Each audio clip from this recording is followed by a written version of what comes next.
Cello Wildcard Weekend is upon us. Jack, it's amazing. It's so exciting. I'm giddy. All week long, but especially today.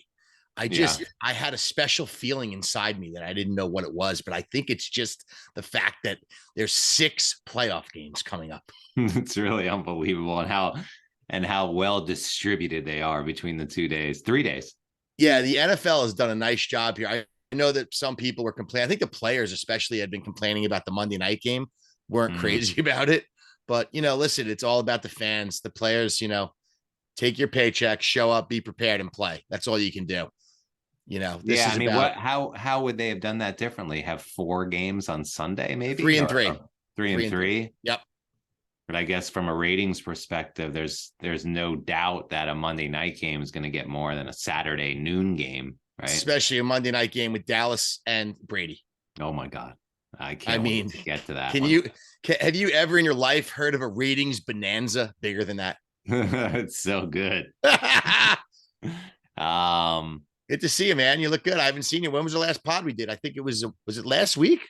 Yeah, it was last I think it was last Friday. Same a week ago today. Yeah, heading into week 18, and we did okay. I did better than you did, which has been the trend. I updated the season long standings between us. The good news is that our picks once again we're solid.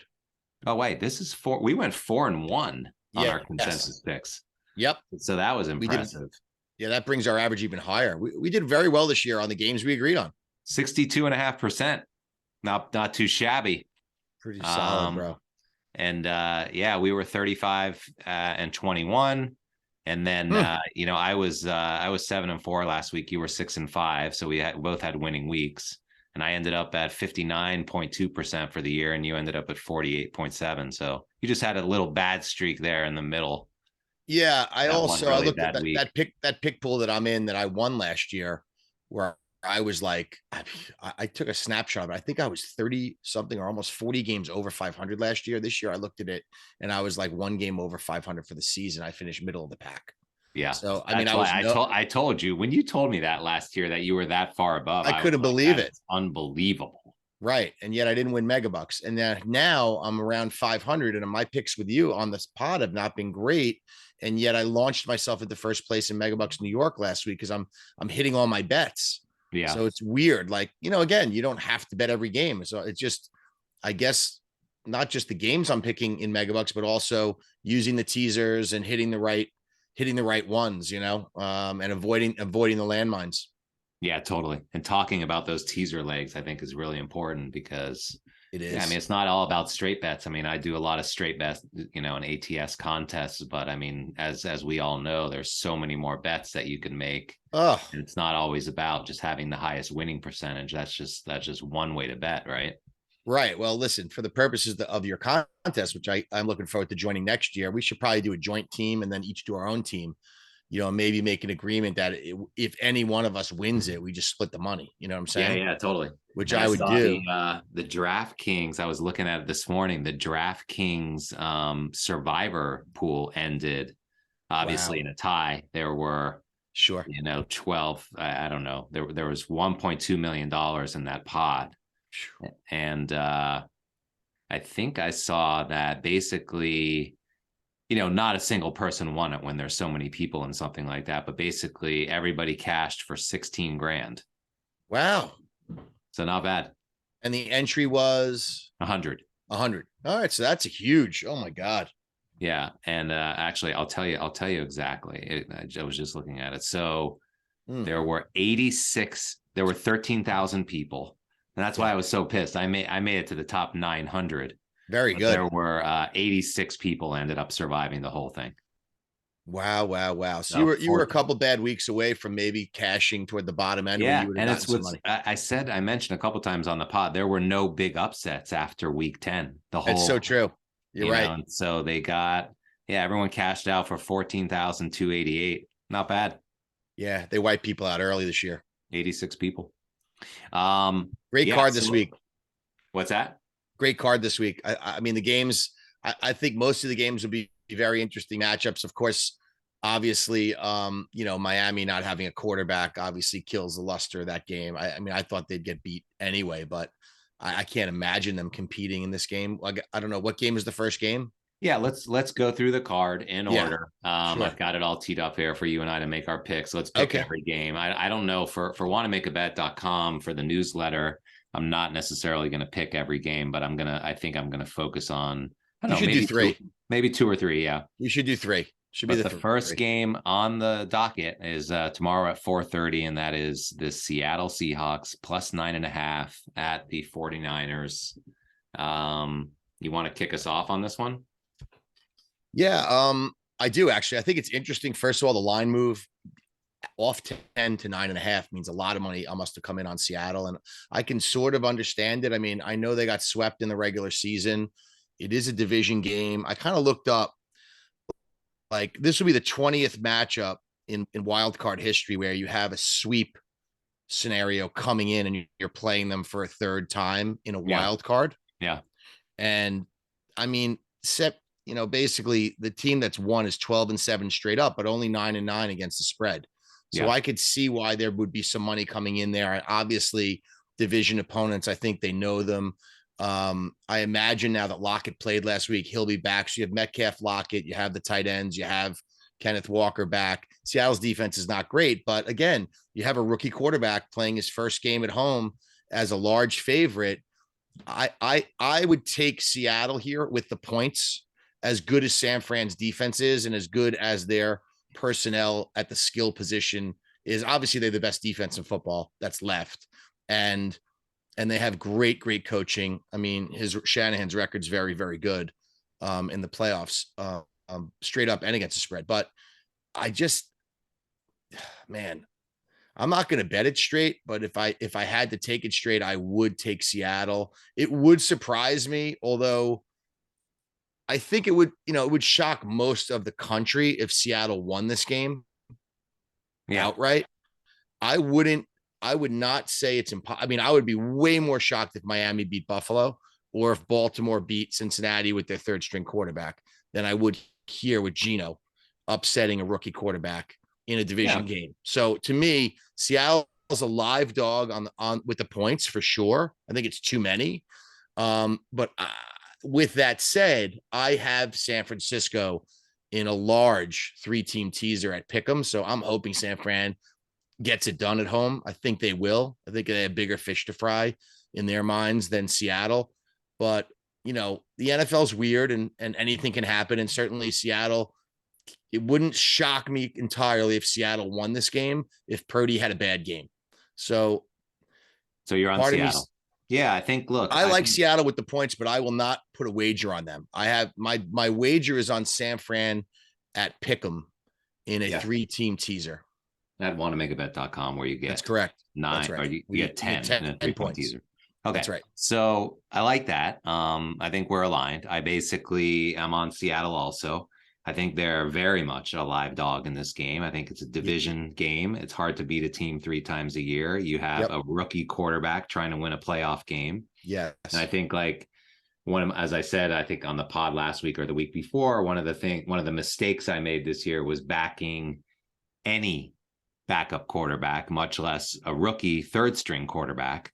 So I think, with Jimmy out, with Trey Lance getting hurt again, and now we have Purdy, who's been playing well. I mean, granted, but in my power ranking, San Francisco's defense actually slipped overall to 12th over the past month. And that's how, whether you disagree with me or not, it's how I'm ranking teams. It's a short look back window. It's a recency. Where's Seattle's defense on that? It's a recency bias of just 1 month. So Seattle, I have at their 29. Their overall defense over the past month has been 19th. So not great. But one matchup that I really like in this game, aside from all the things that I just said, was that San Francisco's pass defense is ranked 20th over that time period. And, one thing Seattle does well is throw the ball. And so with both Lockett and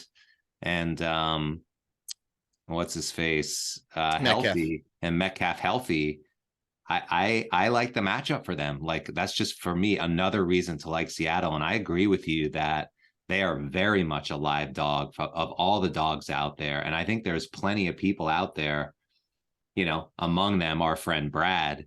And when he says to me these words, when he says to me, they're not going to lose the game, it just means one thing, that he's teeing them up in money line parlays and he's teeing them up in teasers. And I think it's a very common thought this weekend, is that people are going to feel that exact same way. Like, okay, this could be close, but they're not going to lose.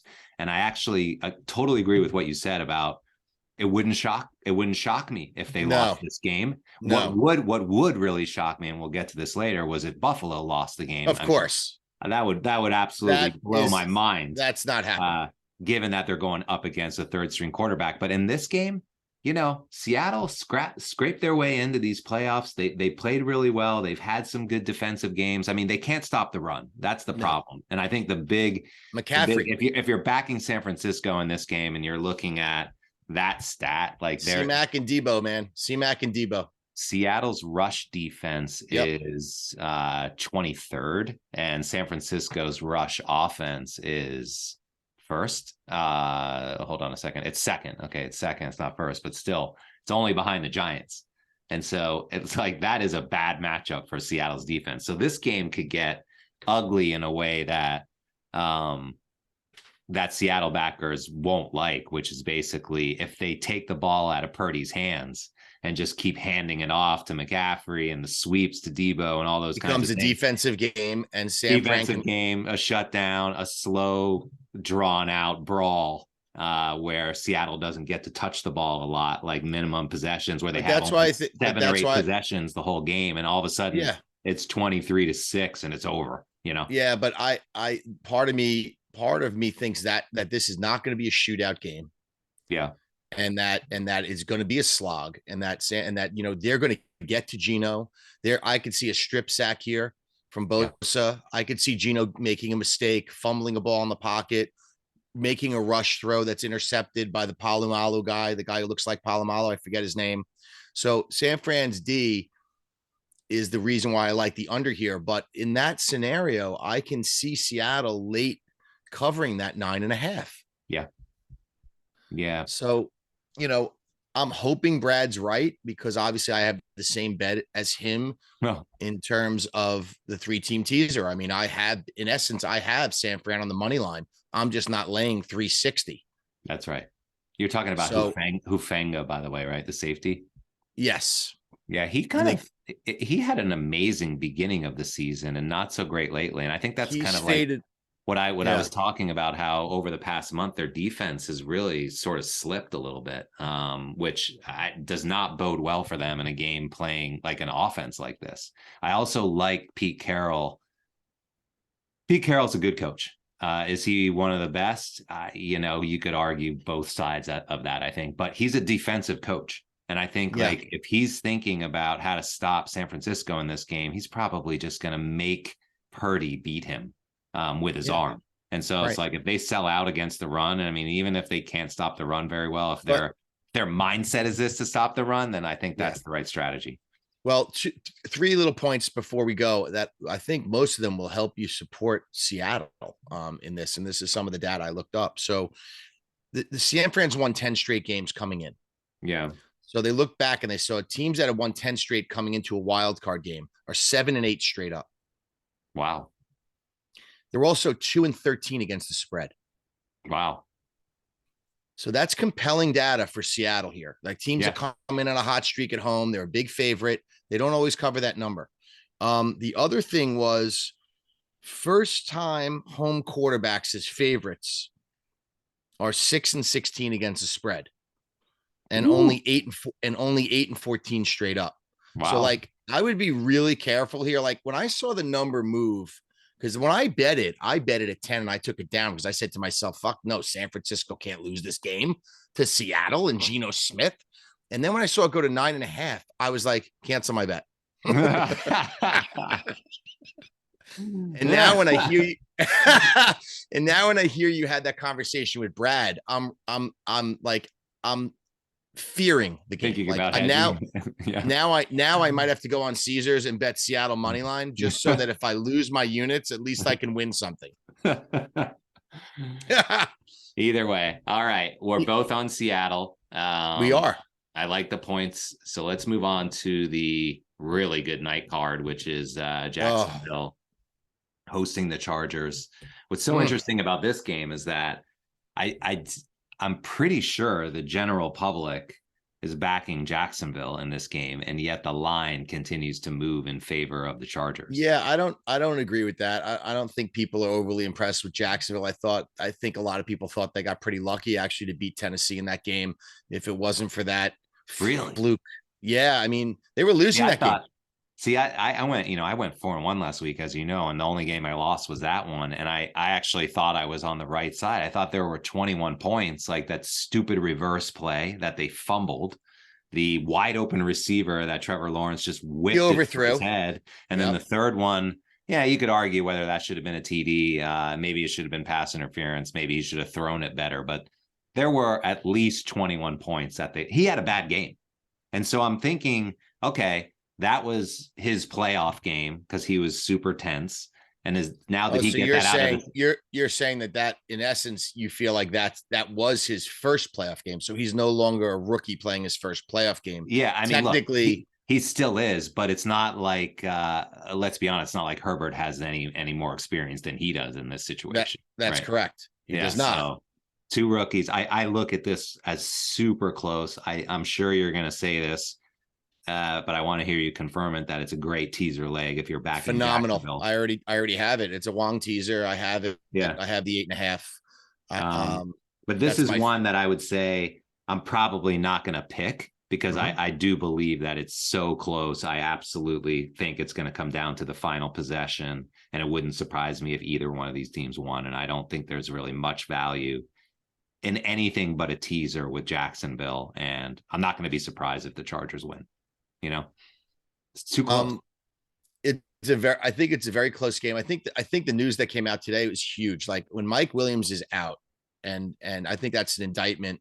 You called it last week. You said it was organizational negligence. Yeah. So, and I could. By the way, I'm so glad you brought that up because we have to talk about the coaching. I want to know who you think is like the worst coach this weekend.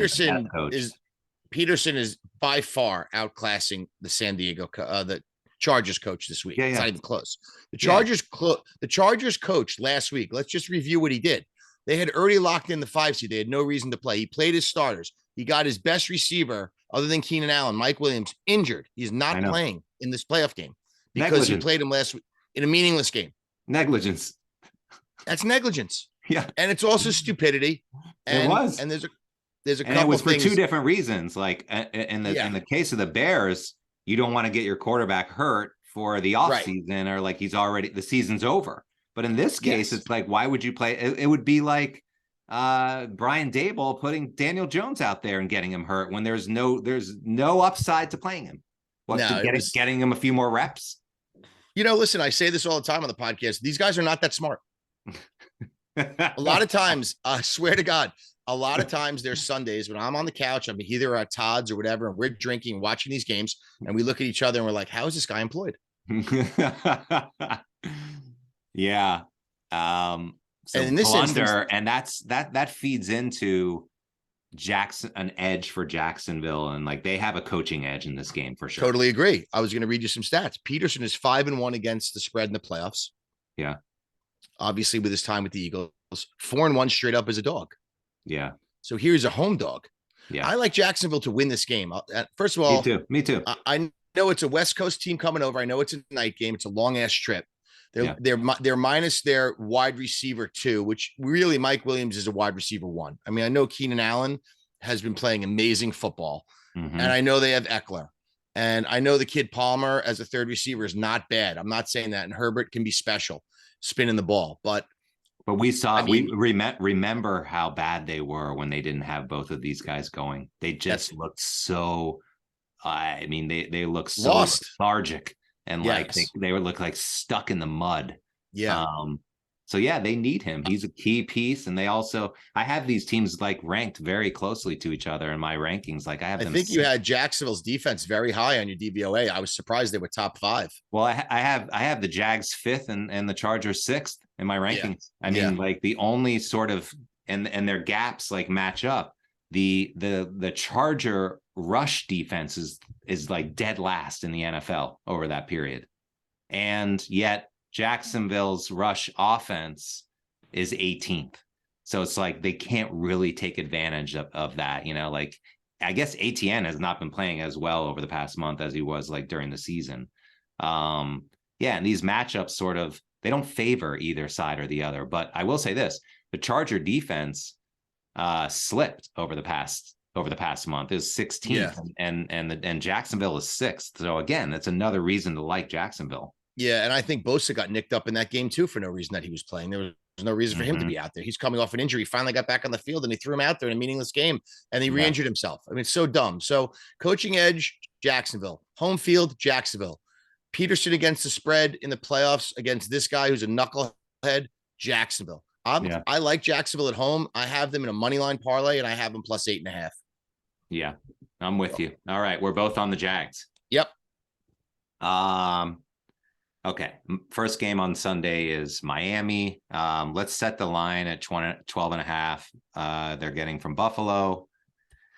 This is just, I was saying to Brad earlier, like to me, this is a Miami bet or nothing. I'm not going to lay 13 or whatever it's at game time. It's way too many points. I think their defense has not looked great. Buffalo's, that is, and yet at the same time, I'm not going to go to the window and back McSorley. It's not McSorley. It's Skylar. Skylar Thompson. My bad. Skylar Thompson, who's yet again another third stringer who's showing his face this weekend. I mean, I can't. That's the overall like sort of disappointing thing of this weekend is how many key injuries there are at the quarterback position. It's kind of like making some of these games like a little bit deflating. Like, not good games to bet, and I don't know if they'll be blowouts or not, but it's like, don't you agree that's kind of disappointing? But that's the NFL, dude. That's why they changed all the rules. That's why they protect the quarterbacks, because nobody wants to watch this shit. Yeah. So this is where we are. Lamar Jackson, in my opinion, and I don't know this for certain, but if he had been paid and they had given him the money, he would be playing this weekend, without question. He has nothing to gain by playing, so he's going to sit out. If he was making $40 million a year and they gave him the max contract and the guaranteed money, Lamar Jackson would be playing this weekend. Without a doubt. And that line would be Cincinnati -3. Yeah. And now what do you think of this game? Like, who can this Skylar? This game to me, honestly, this game to me is a huge mismatch. This is what's terrible about last week. This should be Steelers Buffalo. If the Jets had a fucking quarterback.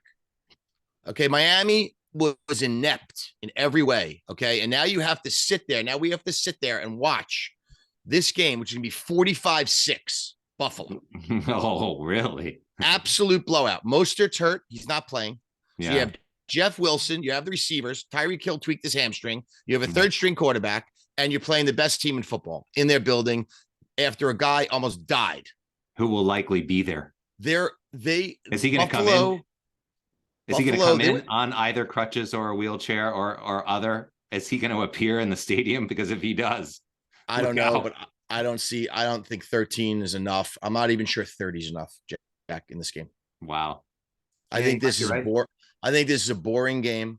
Yeah. I think this game, I don't think this game will be competitive. This is not like the last time they played when Miami was competitive, and you were dead right about that game. Tua's not playing. This is a different ball game. They're overmatched. They don't have the personnel. They have a third string quarterback.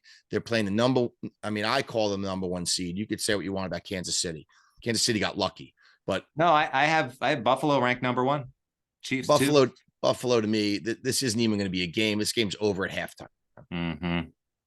So I wish, obviously selfishly, because I'm a Steeler fan, I thought the country would have enjoyed watching a Steelers Buffalo game, because the Steelers defense has been playing much better. You have Watt, and Pickett's been playing a lot better. And I at least think it would have been competitive. Steelers would have been catching 10. And you might have said to yourself, you know what, at 10, maybe they can backdoor this thing. and keep it close. This game to me is an absolute tidal wave monsoon. Yeah, blowout. Yeah, you know what? You talked me into it. I agree. I don't think there are enough points, and I think it'll probably go to 14 or 14 plus. They don't have the horses. Like, what could you possibly, how could you back Miami? Like, give me one reason to take Miami in this game. What's their defensive DVOA? Are they at least going to be competitive on defense? So I have them ranked 17th. So that's not good enough. Their defense is 15th, and the worst part of all of it is their pass defense is 27th. They're nowhere. They can stop the run, but as we know, Buffalo doesn't run. Yeah, I mean, Josh Allen runs. Like, that's their running game. But they have two competent running backs like that. No, Mostert's hurt. No, I'm talking about Buffalo. Oh, Buffalo has Singletary and the kid, James Cook. Right. So I'm just saying Miami's rush defense is good, but their pass defense is awful. Jack, I really honestly, I feel like, the Buffalo is going to be, the pencils will be sharpened, man. And this is a division game. They have no mercy here. This is bad. This is going to be bad. I think. I could be dead wrong. I don't know what the weather is. To me, it's just Buffalo's on a mission, and they're not going to let Miami with Skylar Thompson get in their way of doing what they need to do, which is, just be impressive and be better every drive and be better every game until they get to where they deserve to be, which is beating Kansas City and getting to the Super Bowl. Yeah. Yeah, I'm with you. 30 degrees and partly cloudy Sunday. So weather, I don't think will be anything. No. Okay. I like it. Let's move on to the final game on Sunday evening. Sorry. Yeah, no. This is the middle game on Sunday. Yeah. Giants, Minnesota. Wow. Let's make this 3.5 because we have to have a hook on there. There can't be a push. And I'm in a DraftKings contest to pick them all against the spread. And the lines are really interesting in that contest, by the way. The line in the Cincy game is 6.5, but this one's 3.5. Can I get in that too? Yeah, sure. It's $10. Wonderful. It's a $10 entry. Check it out. Just go into the pools section. Yep. So yeah, this game. What are your thoughts on this one? Because this one to me is going to be really interesting game to watch. Like, I mean, this is a battle of diverse philosophies, I think. Yeah, and I have the Giants ranked 11th, and I have Minnesota ranked 30th. And so, like, it continues with this smoke and mirror show that is the Vikings. And to me, it's not if it comes to an end, it's when. It's sort of like, is it going to be this week or is it going to be next week? But like, they continue to win close games. And I heard on the fan on the way home yesterday that they've won 5 games this year by 3 points. So they're winning games by winning field goals, and they may end up just doing that again. But I guess my big question in this one is, are the Giants going to be able to, like, Minnesota has come up on defense a few times this year, which kind of surprised me, like in the Colt game when they just decided to play defense. And like, are they going to show up on Sunday and decide to play defense and shut the Giants down and just light them up on offense? That's my big question. I don't know the answer.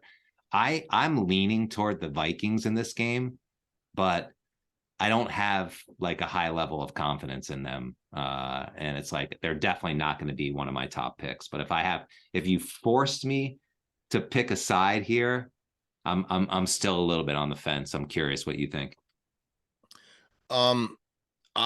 There's a couple things I'm thinking about. And one stat that I found, which I thought was interesting, that probably not a lot of people know, is the Vikings as favorites are 15-0 straight up in their last 15 games. Wow. So they're really good when they're favored. We know Minnesota's better at home than they are on the road. We've talked about it a bunch of times. And I know they snuck out of Buffalo with that win, et cetera, but they're a different team at home. They're a team that can turn it on seemingly when they want to at home with Jefferson and Thielen and obviously now Hawkinson and the 2 running backs who are exceptional. The weakness the Giants have, I think, is stopping the run. to me, if I was Minnesota, I would be looking to feed Cook and Madison the ball and kind of open it up for a play action to get Jefferson open. The thing that I like about the Giants here is, and I think they're undervalued here, and especially with 3.5. I mean, I would take the 3.5 in a second if I could get 3.5. I think that's an easy win, because to me, these teams are very close. But the Giants are getting a lot of guys back on defense that they haven't had. So they're really going to play for the first game all season with their full complement of players. The Giants have no injuries on their report at all to report. Is that right? They have nobody injured. They have a clean injury report. They're coming in rested, well coached, prepared, and they know the last time they went there, it took a 61-yard field goal to beat them. So I think the Giants are of all the teams playing this weekend that are underdogs. And I know I told you I like Jacksonville because of Peterson at home, and I do think they can win the game. But I really think the Giants can win the game, and they're plus 150 on the money line. I would absolutely have that, and I'm going to take the Giants plus the 3 because I think the Giants can win this game. I mean, to me, it's a matter of, how you approach it. Obviously, you want to keep your defense fresh. You got to get Saquon involved so that Daniel Jones kind of avoids these 3rd and longs and the situations that can really hurt the Giants. And you got to stay with it and try and control the clock. And obviously, Jefferson is a dangerous man, dude. He's the best in the league. So, the thing is, you got, the Giants have their number 1 cornerback. They get Xavier back in the defense and as a safety, the guy who fell off the ATV, and they get Leonard Williams back. So this is the kind of game the Giants can win. The problem is the Giants historically have not played well in Minnesota. They're 0-5 in their last 5 games that they've gone to Minnesota. So, you know how sometimes a team just has a weird, how that sometimes that goes, right, Jack? Like in whatever sport it is, like certain teams just struggle in certain buildings. Yeah, totally. But they are 10-2 against the spread as an underdog. So I really like the points here. Like, there's no way you're getting 3.5 anywhere other than in our picks here, because we're doing it for a thing. Or I don't think DraftKings is giving you 3.5, but they are. Not in the book, but in the contest. I'm taking the 3, and if it's 3.5, I think you're on the wrong side here as far as against the spread. Can Minnesota sneak away with another close win? Of course, that's what they do. Yeah, that's what they've done all year. Can the Giants lose on another long field goal like they seem to do every single year and give their fans these heartbreaking losses? Of course they can. But something, if the Giants put it together and play smart and they're well coached, which they are, and their defense shows up and, turns over Cousins a few times, they can do it. Yeah. The Giants can win this game. I think so. And I also think it's like, a couple guys who I respect a lot, in terms of their handicapping prowess. That's like very like these data guys from like this show that I follow, The Deep Dive. They sounds like a porn. Yeah, these guys are professional gamblers, and they do a lot of modeling. And this game of all the games this weekend has the most number. Like, they run like these regression models, and like they predict outcomes, and like this game more than any other game this weekend lands on 3, no matter how many times they run the like 18% of the time, something like that. In every model and every possible outcome that they ran for what could happen in this game, it landed on 3, like 18% of the time. So some crazy high number. And it lands on 15, or it lands on 3, 15% of the time anyway. But I think it's a field goal game. And I don't know who wins it by a field goal or not, but like getting 3.5, like especially in a contest, I like it. And I think like the fact that earlier, the Giants, earlier you just said you liked Minnesota though. When you started. I said I was on the fence. I said I was on the fence. Yeah. At 3.5, you have to love the Giants. You're not getting 3.5 anywhere. Right. You're not getting it in Vegas. You're not getting it on wannamakeabet.com. Right. You're not getting 3.5. So if DraftKings is giving you 3.5 and you don't take it, I think it's silly. I do fear some kind of scenario where if the Giants are trailing, and the Giants are kind of like Pittsburgh and Cleveland in the sense that if they get behind, they just don't play from behind very well because of their passing game, right? And it's sort of like they need to get a lead. They need to have, Saquon like try to salt the game away and burn the clock. But if they're trying to come from behind down 7 or down 10 late in the game, they could surprise you with Daniel Jones with his legs and also throwing the ball to Slayton and the kid Ricky James. I mean, the tight end is emerging now who's healthy. So the Giants are sneaky good on offense. I think people think they're slogging around and they can't score. The Giants, I mean, they don't do it every week, but like when you leave, and Minnesota's defense is dog shit. Yeah. They're awful. Okay. I mean, I'm in the JFL and I could probably score on Minnesota's defense if I had they're ranked 29th. Bunch of guys blocking for me. You know what I'm saying? So I just think the Giants are sneaky good. And I think the Giants are going to go there thinking and believing from their coaching staff down to every last player on that bench that they can win this game. And I think that after a week of rest, they're coming in. There's no excuse physically. They're not fatigued. No one's hurting. They're a rested team that's ready. I mean, Minnesota, I think, is got to be a little bit nervous about this matchup. Yeah. I can't take the Vikings, even though I think a Vikings money line bet is probably the one that I would like to make. But when it comes to laying you know what I mean? That makes sense, especially after that stat I gave you that they're 15-0 straight up when they're favored in their last 15 games. Yeah. So I'd rather lay 135, 140, whatever it is, than 3. So I'm going to take the Giants plus the 3.5 here, you know, with the thought that, that they lose and cover.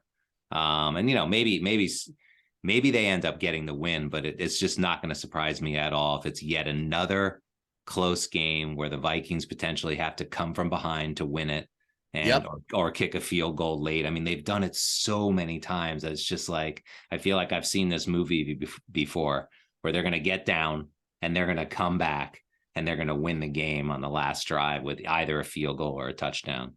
So listen, there have been a lot of instances, maybe not this year, where Minnesota kickers late in games have lost games and missed kicks. So I'd be curious to see if this kicker, with the pressure of this type of moment on him, would be like Minnesota kickers in the past and just fucking hook it left. You know what I'm saying? Yeah. And the Giants advance. And the Giants have advanced to a lot of real big games in their franchise history by kickers missing kicks. So it wouldn't surprise me if Minnesota set up for a kick late with a chance to win and this time didn't make it. Yeah. Well, and that's what I mean. That's what I meant earlier. At some point, this is coming to an end. They can't. That's right. You just don't know when. They can't be ranked 30th and go to the Super Bowl. You're Jack, you're so right. I totally agree with you. They've been pulling the rabbit out of the hat all year. And I just think eventually it's got to stop. And I think the Giants are the kind of blue collar team that can just come in there and say enough. Yeah. Enough is enough with this Fugazi. All right. So we're both on the Giants plus 3.5. You and I are on a lot of the same games, and that should be good. That should be good for bettors because we've been really good together. They're all the same so far. Amazing. Seattle, Jacksonville, Buffalo, Giants. And now, who do you like in the Baltimore Cincy game? 9.5. Yeah, we'll say 9.5. But again, we're dealing with, I believe, a third string quarterback. I don't think Huntley is going to go. Let me look at Huntley's out. It's going to be the kid, Anthony Smith. Anthony. Yeah. I mean, how could you possibly go to the window and back that guy? The only way you could, I'll tell you, Anthony Brown. I'll tell you how you can back them. There's if you're a Baltimore backer, here's what you're hoping for with the spread. Just at 9.5. You have Edwards, you have Dobbins, and you have Mark Andrews. You got to run the ball. You have the best kicker in football. You got to run the ball, control the clock, keep it away from Burrow as best you can. Your defense has got to be DVO top 5. It has to be. Roquan Smith, they just paid the guy.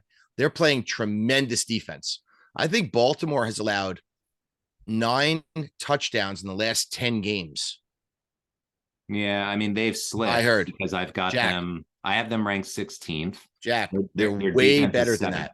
They're way better than that. They have allowed 9 touchdowns in the last 10 games on defense. Yeah. So they will get after it. They're very familiar with Cincinnati. Yeah, now, it's there. You know what's killing them? It's so I have their defense ranked 7th. Right. But overall they're 16th, and it's because they can't score. Their offense is ranked 26th. That's the issue, because Cincinnati is also good on defense, and you're not just going to be able to say, hey, like you can run it on Minnesota all day long. And that's what I think the Giants should do with Saquon, is try and control the clock, keep the defense fresh, not have them out there all the time, and win a game, that at the end, but I don't know that Baltimore can play their asses off on defense and run the ball and control the clock and kick field goals and still lose this game by 10 points. Yeah. But I'm going to take Baltimore in this game because I think it's too many for Cincinnati to cover, because Baltimore's defense is so good, and because of what you're saying. I totally agree with the running game. Like, the strategy for Harbaugh has just got to be to run the ball. I mean, they were doing that anyway, right? And so you just have to run, control the clock, and try to hang around in this game, and maybe somehow get through to next week by kicking a winning field goal or getting a turnover. Or, I think Cincinnati's like slightly overrated. I mean, I know they've won a lot of games, but I have them ranked 12th, and I think they're slightly overrated coming in. Listen, there's going to be a lot of people that are going to throw all the big favorites in these big teasers. It's going to happen. Oh yeah. And are all of them going to win? I mean, listen, it's possible. I mean, that they do. The one I like the under in. I mean, I'm not a totals player. What is the total in this game? Is it 40 even? I'll tell you right now, it is 40.5. Yeah, because these two teams, to me, I think they tend to play a lot of unders. Yeah. Like, this is like Baltimore is an under. This is just, I mean, this is just this is a street fight. Yeah. So this is similar to and I had the same thought, like the way we talked about Seattle, San Francisco is like, I mean, this is an AFC North hatred contest. I mean, maybe it's not as bad as Pittsburgh, Baltimore, but these teams don't like each other. It's an AFC North division game, and they split right during the season. And so, do you think a low scoring game favors Cincinnati or Baltimore? Baltimore. Me too. Yeah. But the thing is, Baltimore might score 6 points. Oh, I know. Or 3. That's the thing that's the variable. Like, yeah, it's going to be low scoring, and Roquan, and that defense is going to be ready. Like, they know about Jamar Chase and Higgins. I mean, they know them. I mean, they're not going to be surprised on tape by anything that these guys have. Yeah. But the thing is, can they put the ball in the end zone? How is this guy is he going to throw a touchdown pass in this game? He threw 2 interceptions last week. I don't think he's capable of throwing a touchdown pass. Well, I think he is. And I think it's going to be, if they're effective on the ground, they can get Andrews out into space and get him the ball. And like, he could score. Isn't Cincy just going to put 8? Isn't Cincy going to put 8 in the box? Yeah. Every play. Likely. So how are they going to move the ball? Right. They're going to punt. They've got to let him throw to keep that. They're going to punt a shitload of times. Mm-hmm. And their defense is going to be pressured every time to hold Cincinnati to 3. And eventually they're not. Mm-hmm. I like Cincinnati. I don't see how Baltimore can do this with this quarterback. Yeah. And listen, the one thing I told you to not let me do, and the one thing that was my Achilles heel this year, was backing these backup quarterbacks. And here I am trying to do it again. Here you are trying to justify doing it. And I understand it because this is a backyard brawl with division and Baltimore. You want to believe that Baltimore, I mean, obviously they're well coached. I mean, as much as I hate Harbaugh, he does know how to coach, and he is respected by his players, and they have a system that works on defense. And let's face it, they have Roquan Smith, who's, I mean, arguably the best linebacker in football, right? So, and my thinking is, if they can just score 10 points, they're going to cover. I just don't see this kid. I don't see them scoring a touchdown. And Joe Burrow is bad defense. Joe Burrow's a bad man, dude. Joe Burrow's a bad man, and all it takes is one over the top to Jamar Chase when they're up 6, and all of a sudden they're up 13, and it's lights out. This kid's not going to bring Baltimore back down the field when they're down double digits. He's not going to do it. Yeah. And eventually field goals aren't enough, and Harbaugh's going to have to go for it, and they're going to get stuffed, and the game's over. So I like Cincinnati in this game, like 20-6. Okay. I like Baltimore. I think the final score is something like 17-10, 14-10, 16-10, 16-9. You know what I mean? I think Cincy scores more than that. I think you're underestimating Joe Burrow with this offense at home. I mean, they know that the Ravens are wounded. I mean, this is a totally different game if Lamar Jackson's playing. And I have a completely different interpretation of the handicap of the game. But I'm not a believer in a third string quarterback going into Cincinnati, who, listen, Cincinnati lost the Super Bowl last year. In their mind, they're going to the Super Bowl this year. And no one's talking about them. Everyone's talking about Kansas City and Buffalo. And Joe Burrow is sitting back there smoking cigars, being like, you guys don't know what the fuck you're talking about. We're going to the Super Bowl this year. So Cincinnati has a lot of belief in that room because they were just there. I hear you, but one game at a time. They got to win this one first, and I think it's on upset alert in the same way that not the same way that Seattle is. I really actually Seattle totally disagree. No way. But Seattle is a starting quarterback. I mean, they have Geno Smith. He got 6 votes for MVP. I mean, this is a completely different scenario than Seattle at San Francisco. Baltimore, in my opinion, with this quarterback, has 0 chance to win the game. Now, you think they could hang around and cover. I disagree. Yeah. Okay. Let's move on. So this is the first game we disagree on. So you have Cincinnati, Baltimore. I have Cincinnati minus 9.5. Yeah. I'm laying 6.5 with Cincinnati in the contest. Well, you just got lucky there, but with us, you're getting 9.5. Yeah, I flipped because I think they can cover a touchdown. But once you start getting toward this, you're middling. Yeah, I am. I love it. Last game, Monday night game, big premier game. Dallas laying 2.5 at Tampa. Go ahead. Do you think Dallas was playing possum last week? Possum? Yeah. You think they just laid down to Washington? Yeah. And wanted everyone to think they're not good. Yeah, I don't know how deliberate all of it was. I mean, the first question I have for my friend Mr. McCarthy, who I like so much, was why was Dak out there? That's Brad's favorite coach, by the way. Our friend Brad's favorite coach is Mike McCarthy, isn't it? No. So why are you giving half-assed if that's true what you're saying? Why do you have your starters out there giving half-assing against Washington and potentially getting them hurt? So again, organizational negligence by McCarthy and Jerry Jones. But did they have a chance to improve their standing last week in terms of seeding? If Philadelphia had lost, could Dallas have won the division? I believe that's why he was playing his players. Yeah, I mean, maybe the first half that had crossed their minds. Possibly. I'll tell you what they didn't expect was that performance from that North Carolina quarterback that Washington started, who looked damn fucking good to me. Yeah, Sam Howell. Yeah, he played a hell of a game, and they probably had no tape on him because he hasn't played. Yeah, and I was really impressed with him. I mean, I think Washington. I don't know why they don't just go with that kid next year as their starter. Well, wasn't he great in college? We'll see what they do in the draft, but I agree. That's certainly an option. But I mean, it was only one game against a team that's you don't know how much effort they're bringing to the table. But they were bringing every effort. They played all their starters. They were trying to win a division, and they got spanked. And this kid was great. Yeah, I think this kid. I think Sam Howell was a rebel. I think Washington was like, oh my God, we have something with this kid. Thank God we don't have to freaking roll Carson Wentz out there anymore, and we could send Heineken up to the Canadian Football League where it belongs. Heineken. Heineken in a year he's gonna have to change his name to Labatt's. Grolsch. He's gonna be Grolsch. Molson Golden. Yeah, but I mean, look, I feel like the country is in this game is getting sucked into backing Tampa and Tom Brady in a game that because he's done this so many times.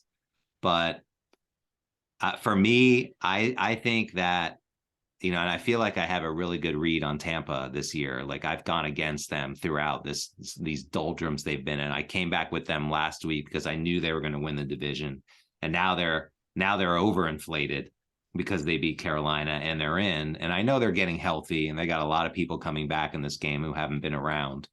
But But I'm on Dallas in this one. Like, I think Dallas has a much higher ceiling when they're playing their best football. I think they're, if not the best team, among the top 2 or 3 in the league. And yeah, they've had a shitty month, and Dak has not been playing well. And there's definitely reasons not to back them this Sunday or Monday night. But all things considered, I'm going back to the fact that Tampa is not a good team. Like, okay, you know, like they woke up a little bit last week and finally connected, you know, the offense together like that we haven't seen all season. Three times to Mike Evans. Three times to Mike Evans. Touchdowns. Three times. Right. After not scoring since week 4. So now everyone thinks he's going to have 3 a game, I guess. No, but if he gets 1 and you have Godwin and you work the offense, I think this game's close. I don't see this as, and listen, I understand exactly what you're saying about Dallas. Like they're 2.5. I mean, to me, they should be laying 3. They should be laying 3.5 or 4 in this game. And I think if Dallas had beaten Washington, what do you think the line is in this game? Well, it's not so much that, but if they had been playing well over the past month, let's say Dak impressed last week and they played this rookie kid, Sam Howell, and they beat him 27-10. And Dak had 2 touchdowns and no interceptions. And they rolled into, it was a meaningless game for them. And they roll into this game. They're easily laying 5 or 6 points. No way. 2.5. No. 100%. But it would have been 3. And there's a big difference between those two. But it would have been 3 and potentially 3.5, because I actually think that the correct line in this game would have been Dallas -4.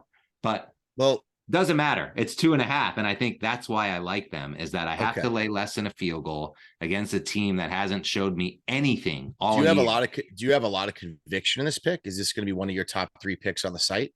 No doubt. Without a doubt. I love Dallas in this game. I love Dallas. You're really scaring me now, because now I feel nervous about all these teasers I have with Tampa. Well, I think that's a safe bet. And I like a lot of people are like this Florida Wong teaser with Tampa and Jacksonville. I think it's safe. I have the Florida Wong.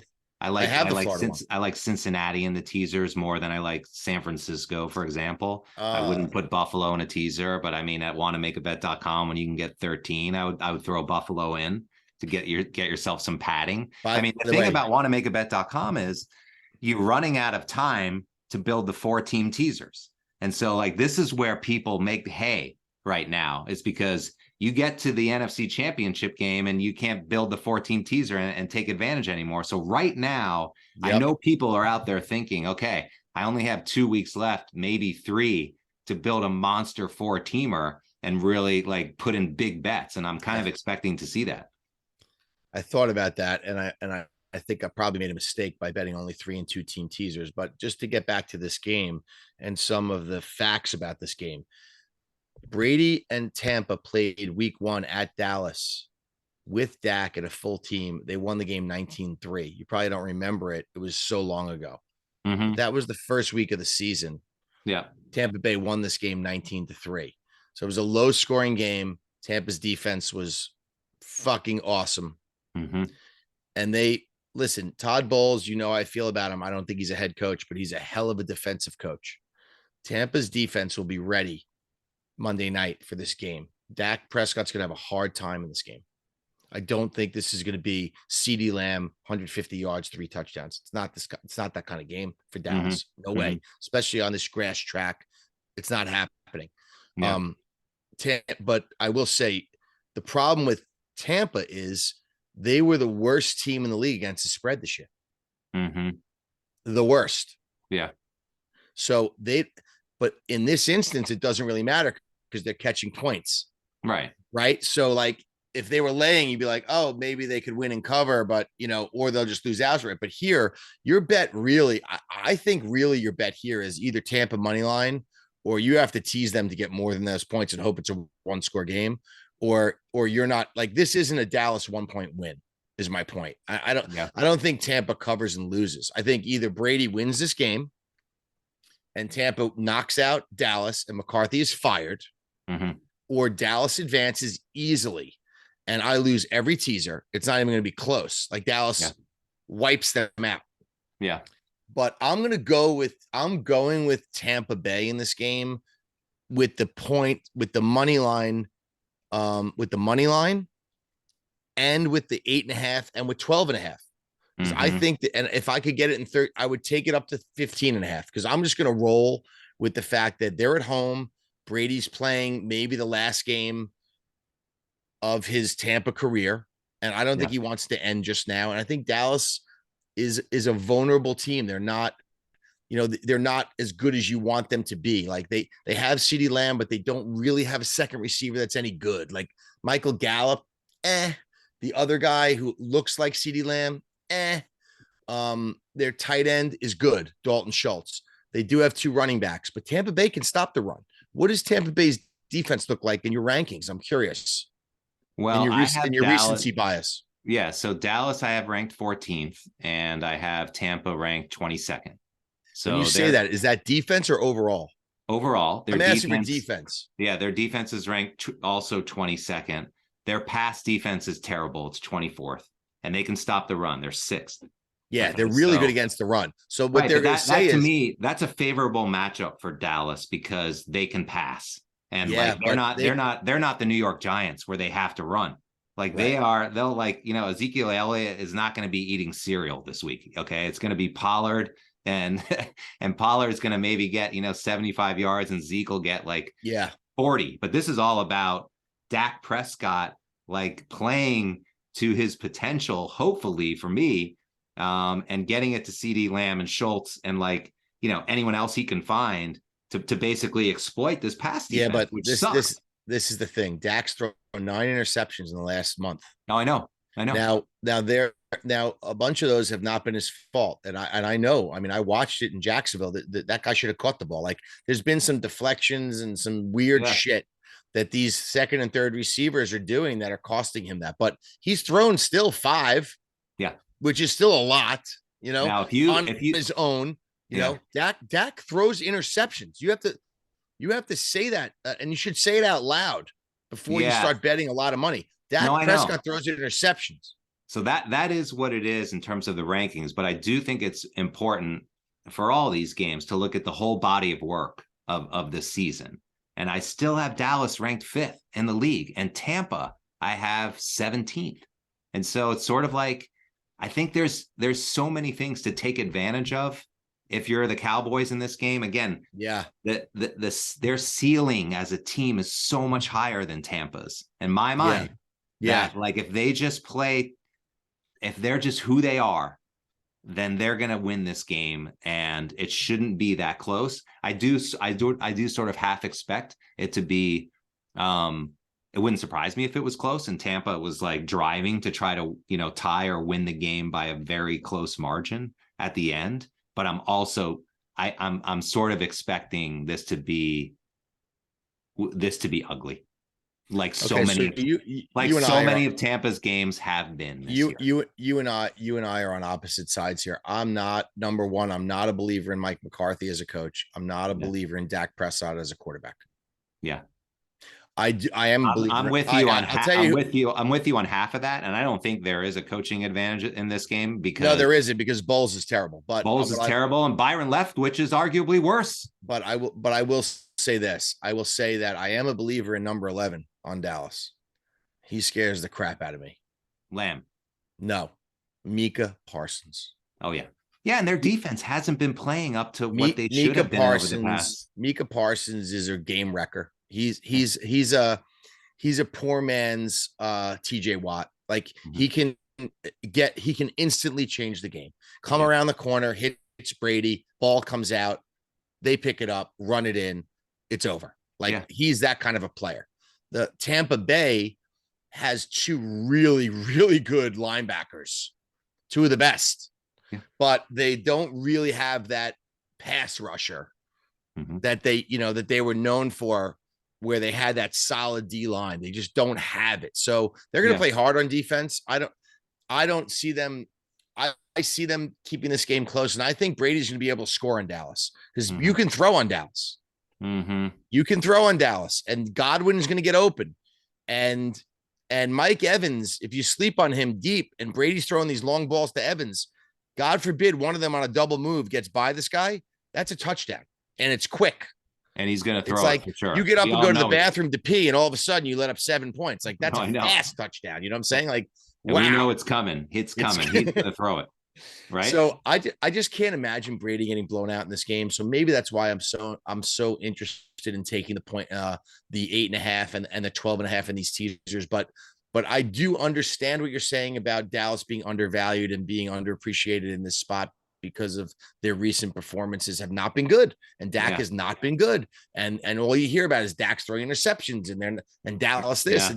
But remember when Dallas played? Yeah, do you remember when Dallas played the Packers? Yeah. Yeah. This kind of is reminiscent of that for me. You have an aging quarterback in a game that everyone's going to back him in, and like suddenly Dallas, everyone was like, why is Dallas favored on the road after they played so bad they lost to Detroit the week before, I think, or something bad happened, and this looked like shit the week before. Yeah. And all of a sudden they just came in and absolutely lit them up. Yeah, they have the ability to do that, Dallas. They can really make you look silly. Mm-hmm. When they did it to Minnesota also. Or was it Minnesota or was it the Packers? Or both? When they're clicking, they're a dangerous team. And I think what you said on what you said that resonates most in my mind. And when I'm losing all this money on Monday night with Tampa, I'm going to think about what you just said, that it's the body of work is so much better for Dallas this year than it is for Tampa. Yeah. Tampa has not been good. Yeah, I know. And I could easily see you both during the game and after saying how bad they are because of how many times we said it this year. Let me just say this to you right now, and to everyone that's going to listen to this. I'm already regretting every single bet I made this week in I literally hate every bet I've made. And I'm going to tell you, I know at least I'm going to be at 175 because I was at 225 and I only bet 50, and that's all I'm betting. I don't give a shit. I'm not betting anymore, but at least I'll be at 175 going into next week, and I'll have a chance because I know right now that I probably will lose every wager I made. Okay, first of all, take that back because we have consensus, and our consensus picks have been hitting at 62%. Okay, and we agree on. And let's just recap. Problem is, I have Tampa. I have Tampa in everything. Oh God. Yes. Well, let's just beside the fact that you wheeled them in teasers and parlays, let's just talk about where we have consensus, which is we both like Seattle, we both like Jags, we both like Buffalo, we both like the Giants. We went our separate ways here at the end, and you like Cincy, I like Baltimore, and you have Tampa and I have Dallas. But basically, we have 4 games that we agree hold on. Let me I'm just going to stand up for a minute and get this pen because I want to write down what we have consensus on, because I think I'm going to fire in a parlay with our picks. Yep. Well, it's Seattle, Jags, Buffalo, and the Giants. Okay, I'm just going to write it down. Seattle, Jags, Buff, NYG. Okay, yeah. I like it. Anyway, I think we're in for some great games. I actually kind of, expect most of them to be close with the exception of, honestly, Buffalo. Yeah. Buffalo's the only game that I agree with you. I think that could get really ugly and out of control and end up being 35-6 or for 35-10 or something like that. The rest of these, I'm expecting to have good games. Even Dallas. I think Cincinnati Ravens for a while could be close, but I think in the end, when you look at the final score, it will not be close. The Ravens game? Yeah, I don't see how the Ravens are going to score. Yeah. I don't see it. I mean, I like their defense. I like that they can run the ball. I understand all these things. I still don't see them. How the hell are they going to score 21 points? You need to score that many points to beat Cincinnati at home. Yeah. Cincinnati is not scoring less than 21 points at home. I don't understand how Baltimore can score 21 points here. Defensive touchdown? No, I think you're bringing up a good point, which is it must be how Harbaugh's thinking, which is I'm going to have to let the kid throw the ball. Oh my God, it's a disaster. I know. But it's like interceptions. It's like you're talking about like a boom or bust situation, a highly it's bust. It's not boom. That's Zach Wilson. It's a disaster. No, this kid's better than Zach, but you think so? But I think like to just not be predictable, it's like the only way to keep them honest. Otherwise, you're right. They're going to have 10 men in, and they're going to know a run is coming every play. It's going to be great football no matter what, because you know what? It's playoff football. What's great about the NFL is that you can sit here and analyze these games and talk about trends and what happened and all this shit. You know what? When that ball kicks off, no one knows what's going to happen in these games. I know. You know that anything can happen at any time, which is what's so great about this league. I know. That's why people are obsessed with it. Well, good luck with all your action, and good luck to everyone at wantomakeabet.com this weekend. I know a lot of leagues are have kicked into their final leg of the year, and everyone's got fresh units. Yeah. The national championship game was not interesting. Unfortunately, Ohio State was not playing in that game. God, that was terrible too. We would have wiped the floor with TCU just like Georgia did. Yep. Reinforcing that the Big Ten and the SEC are really kind of the only two conferences out there. Well, the team that let us down is Michigan. They're the team that let us down. Yeah. They never should have lost to TCU. That was a travesty. I know. That's nonsense that they made us actually. Thank God I had a hockey game that night and I was playing and I didn't have to watch that abortion of a game. But most of the country had to watch it, and it was not even a game. I mean, it was 10-7. Duggar did run it in, right? Is that his name, Duggar? Yeah. No, he ran it in and made it 10-7. And then they immediately let up the next score. And it was that's the last touchdown and only touchdown they scored. God. The disaster. Oh my God. When Jim Harbaugh is coaching the Colts next year, or Denver, or wherever he ends up, he should coach the Colts. He was a great quarterback for the Colts. I know. Do you remember the wild card game with Cowher in '95 when he played? He broke his finger. His finger was bleeding on his throwing hand, and he threw a Hail Mary on the last play of the game. And the guy, and it was before like we had like all these camera angles and shit, and the ball went up, and the guy on the Colts was laying in the end zone on the ground and ended up with the ball. Got it in his arms. And the referee immediately said no touchdown because he had the perfect angle. And when you saw the one angle, the ball hit the nose of the ball, just hit the ground it was on his side. And Harbaugh, everyone thought they had won. Yeah.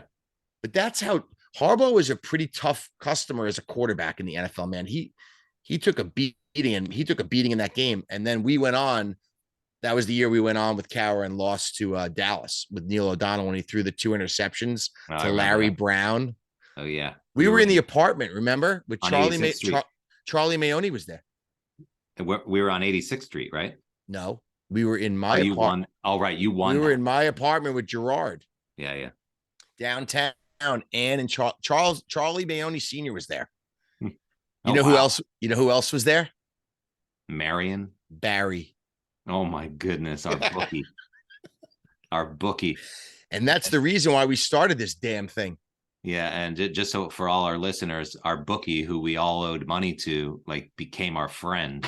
Disgusting slob, fat slob. He used to eat pastrami. The juice would be all over his disgusting fat face. And because we owed him money, he would just come hang out. He would come hang out because we all owed him money. We had to feed him. He had to sit around. Yeah, and he comes in. He watches a Super Bowl with us. He's eating a pastrami sandwich, and he's watching the game. And one of our friends' moms was also there, and she goes, "Hey, Gerard, who's that guy?" And he goes, "Oh, that's Jack's friend." He blamed it on me. That's right. Oh, it's awesome. That's exactly what he did. Oh, all right, good old days. Good pod. We'll be back, maybe early in the week to recap all these games. We should recap these games and go into obviously the next week, divisional round next week, right? Yeah, let's do it. So good. Monday or Tuesday. Good. And well, Jack, sadly, another year, bets, buddy. Sadly, another year where most of our teams are out. I mean, obviously, Brad's team is Philly. They're in. Yep. And Reed and Cappy's team, the Giants, they're in. And so let's give a shout out by Minnesota as we predict, then they're going to play each other next week, I believe. Yeah, let's give a shout out to those guys because let's root for their teams because they're our boys and we want their teams to win. And the NFL is crazy. You never know. Like A lot of times teams that you never expect to get hot, they get hot, and it doesn't matter. There's been plenty of wild card teams that have been underdogs that just go on this run. Steelers did it once. Giants did it once. It can happen. So if your team is one of those teams, good for you. And you know what? You never know in this league. So good luck to you guys. Cappy, Reed with the Giants. Obviously, Brad on a bye this week with Philly, probably just sitting there eating cheese steaks. And his kids. To all our members and all your bets, good luck with your action. You're going to need it. You always need luck to win these leagues, and you always need a little luck to win these big bets. So may the luck be with you. Yeah, but don't push all in yet. It's way too early to push all in, guys. I'm a veteran in this league. I've been in this league. You need units the last week, even if it's a Super Bowl. You got to have some units. Don't convince yourself that this week is everything. It's not. Good advice. Yep. All right, everyone. Thanks for listening, and we will talk to you all soon. See you, Jack. Good job. You too, buddy. Later, bud.